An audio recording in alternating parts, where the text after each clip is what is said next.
When Trey comes in to our department, usually he has some specific scene or something that he wants to parody. You talking to me? I don't see anybody else around here, so you must be talking to me.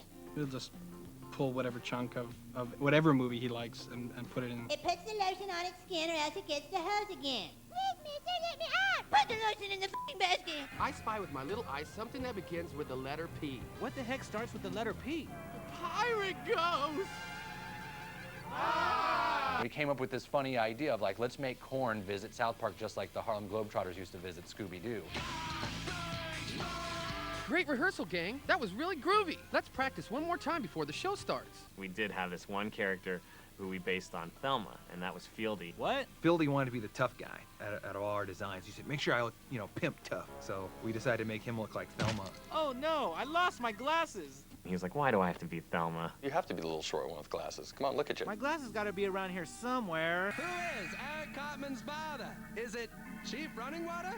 Or is it Chef? South Park always thrived on ripping into everyone else, but when it turned the tables on its own fans, things got ugly. Matt and Trey, being the anarchists in some way that they are, they wanted to do a cliffhanger. The answer is coming on an all-new South Park in just 4 weeks.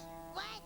Son of a bitch! The day that the show was supposed to come back again, we're like, look, it's April 1st.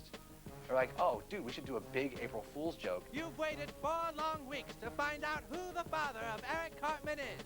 Now, finally, the shocking truth about Cartman's lineage will not be seen tonight. We thought the fans would love it. If anybody could appreciate that kind of joke, it would have been a South Park fan, and we couldn't have been more wrong. We just figured it would be a really funny, place to put a Terrence and Phillip show that was based on the Sally Field show, Not Without My Daughter. Based on a true story. We thought people would just love it. It was such a surprise. It was our first lesson in, like, the audience doesn't like the joke played on them. Just kidding. The network was inundated with calls of people cursing us out. Say, did anybody see that Terrence and Phillip special last month? Wasn't that just the funniest thing? I don't think Matt and Trey really knew like how popular the show was until, the fans of the show got really pissed off. Damn it, that isn't funny. The backlash forced the network to make an emergency broadcast decision, cutting short the suspense. Once we saw the reaction, it was like, whoa, we better pay this thing off and pay it off in a hurry. Hurry, hurry! We decided to kind of appease the fans and move up the episode that tells everyone who Cartman's father was. We pounded that animation out just to get it on the air to make everybody forgive us. The father is Mrs. Cartman. What? Yes, it's true. No, that doesn't make sense. Who is Cartman's father? It turned out to be Cartman's mother. Man, this is weak. Dude, you're a big badass and your mom's a hermaphrodite. That was the highest rated episode that the series ever hit. It hit an 8.2 rating, which I believe remains the highest rated series episode in basic cable history. If she's my dad, then who's my mom? Who is Eric Cartman's mother? Is it Mrs. Crabtree, Sheila Bravlovsky, the mayor? Ah, forget it! Can you tell me why you kids marched out of school today?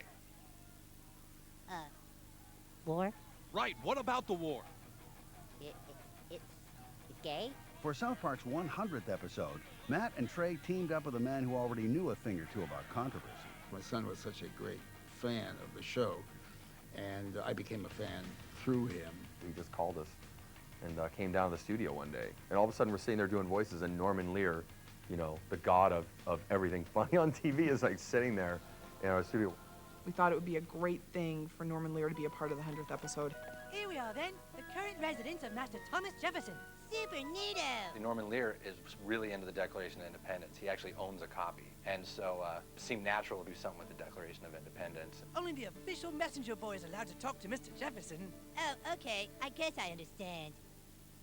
I don't wanna wait for our love to be earned. Cartman goes back in time and bumps into Jefferson. Wow, the Declaration of Independence Day. It just so happened that that was right when the Iraq War broke out. So it immediately just got woven into a whole story about the war. The Founding Fathers would have supported the war. The Founding Fathers would have protested like us. Support! Protest! Country! Rock and roll! I think he was more of a guiding hand for Matt and Trey on how to handle a sensitive subject like patriotism in a time of war.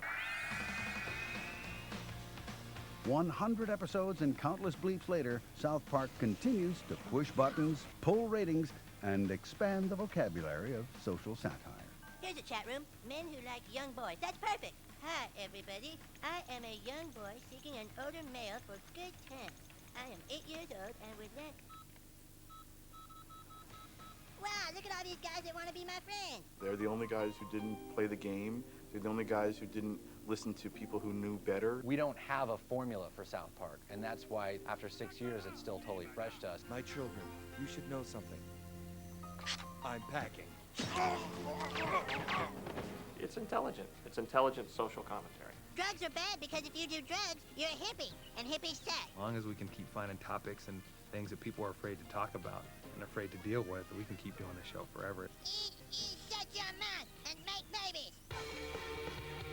I think that they still only have one guiding principle, and that's, is it funny? Go ahead. It won't bad. Have some episodes been uncomfortable for people? Absolutely. Can they change the channel? Absolutely. I like it. Woo-hoo. We get 15 half hours of television every year to say whatever we want. You know, we believe in equality for everybody and tolerance and all that gay stuff, but dude, you. No one tells us what to do, and it's just a big bullhorn for us to yell at America. How would you like to suck my balls? Holy dude. I love you guys. You wanna get high? I'm super, thanks for asking. I hate this town. I'm gay. Timmy. Whoa, big guy. You will respect my authority. Hello there, children. I'm out.